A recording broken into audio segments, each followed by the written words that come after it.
ચૂંટણી પૂરી થઈ મતદાતાઓ સાથેનો મત લેવાનો કાર્યક્રમ પૂરો થયા પછી ભાજપા સરકારે ફરી એક વખત તેમની મોંઘવારીના માર આપવાની નીતિને અખત્યા કરી છે। જે રીતે દૂધની અંદર ભાવ વધારો ઝીકવામાં આવ્યો છે, સામાન્ય માણસને રોજબરોજ નાનામાં નાનો ગરીબમાં ગરીબ માણસને પણ દૂધ એની જરૂરિયાત છે, ત્યારે દૂધમાં 2 રૂપિયાથી લઈને 3 રૂપિયાનો વધારો, ટોલ ટેક્સ જે કોમર્શિયલ વ્હીકલ સહિતનો છે, એટલે કોમર્શિયલ વ્હીકલ એટલે કે હેરાફેરી થતી હોય જીવન જરૂરિયાતની ચીજ વસ્તુઓ એ સહિતના વાહનોમાં ટ્રાન્સપોર્ટેશનમાં 5% વધારો, એટલે એના કારણે મિનિમમ ટેક્સ ટોલ ટેક્સની અંદર 20 થી 25 રૂપિયાનો વધારો સીધો સરળતાથી દેખાય છે। આ જ ટોલ ટેક્સની અંદર પેલા 2023માં 10 રૂપિયાનો વધારો ઝીકી દેવામાં આવ્યો અને ટોલ ટેક્સના નામે સમગ્ર દેશની અંદર લૂંટ ચલાવતી કેન્દ્રની ભાજપા સરકારે ફરી એક વખત લોકોને ચૂંટણી પત્તાની સાથે જ પૂરી થયા મતદાન પૂરું થયા ભેગો જ અચ્છે દિનનો અહેસાસ કરાવી દીધો છે। ત્યારે કરોડો લોકોને અસર કરતા ભાવ વધારાની અસરથી સામાન્ય માણસને જીવન જીવવું જે મુશ્કેલ થઈ ગયું છે એમાં વધુ મુશ્કેલી થશે। હજી તો સત્ર શરૂ થાય તેની પહેલા જુદા જુદા પાઠ્યપુસ્તકથી માંડીને એમાં ભાવ વધારો, જે ટેક્સ બુક સિવાયની વસ્તુ છે, જે શિક્ષણ માટે જરૂરી ચોપડા એટલે ફૂલ સ્કેપ નોટબુક એમાં ભાવ વધારો અને ફીનો તો જબરજસ્ત ભાવ વધારો દર વર્ષે આવે છે। ત્યારે સામાન્ય અને મધ્યમ વર્ગ માટે જીવન જીવવાના મુશ્કેલી કરવામાં ભાજપા સરકારે વધુ એક મોંઘવારીનો આ ડોઝ આપ્યો છે। મને એમ લાગે છે કે આનાથી મોટી બીજો વિશ્વાસઘાત કોઈ હોઈ શકે નહીં। કોંગ્રેસ પક્ષ પ્રજાને પડતી મુશ્કેલીમાં તેમની સાથે ઊભું છે અને જનતાને કઈ રીતે આ મોંઘવારીના મારમાંથી મુક્તિ અપાવી શકાય એના માટે જનતાએ જાતે પણ હવે વિચારવું પડશે કે આ સમય એવો છે કે જ્યારે જ્યારે ભાજપા આવે છે ત્યારે ત્યારે ભાજપા મોંઘવારીનો માર આપે છે।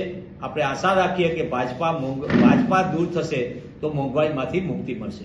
ચૂંટણી પૂરી થઈ મતદાતાઓ સાથેનો મત લેવાનો કાર્યક્રમ પૂરો થયા પછી ભાજપા સરકારે ફરી એક વખત તેમની મોંઘવારીના માર આપવાની નીતિને અખત્યા કરી છે।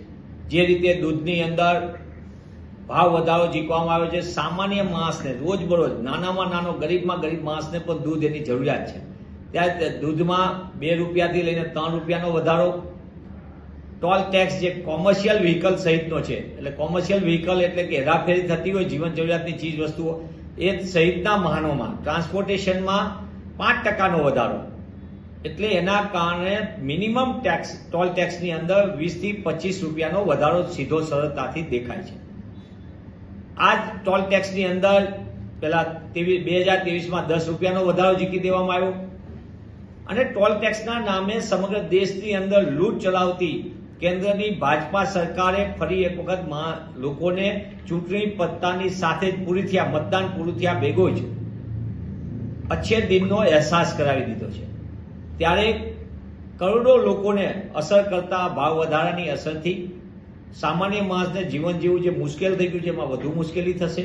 હજી તો સત્ર શરૂ થાય તેની પહેલા જુદા જુદા પાઠ્યપુસ્તકથી માંડીને એમાં ભાવ વધારો, જે ટેક્સ બુક સિવાયની વસ્તુ છે, જે શિક્ષણ માટે જરૂરી ચોપડા એટલે ફૂલ સ્કેપ નોટબુક એમાં ભાવ વધારો અને ફીનો તો જબરજસ્ત ભાવ વધારો દર વર્ષે આવે છે। ત્યારે સામાન્ય અને મધ્યમ વર્ગ માટે જીવન જીવવાના મુશ્કેલી કરવામાં ભાજપા સરકારે વધુ એક મોંઘવારીનો આ ડોઝ આપ્યો છે। મને એમ લાગે છે કે આનાથી મોટી બીજો વિશ્વાસઘાત કોઈ હોઈ શકે નહીં। કોંગ્રેસ પક્ષ પ્રજાને પડતી મુશ્કેલીમાં તેમની સાથે ઊભું છે અને જનતાને કઈ રીતે આ મોંઘવારીના મારમાંથી મુક્તિ અપાવી શકાય એના માટે જનતાએ જાતે પણ હવે વિચારવું પડશે કે આ સમય એવો છે કે જ્યારે જ્યારે ભાજપા આવે છે ત્યારે ત્યારે ભાજપા મોંઘવારીનો માર આપે છે। આપણે આશા રાખીએ કે ભાજપા દૂર થશે તો મોંઘવારીમાંથી મુક્તિ મળશે।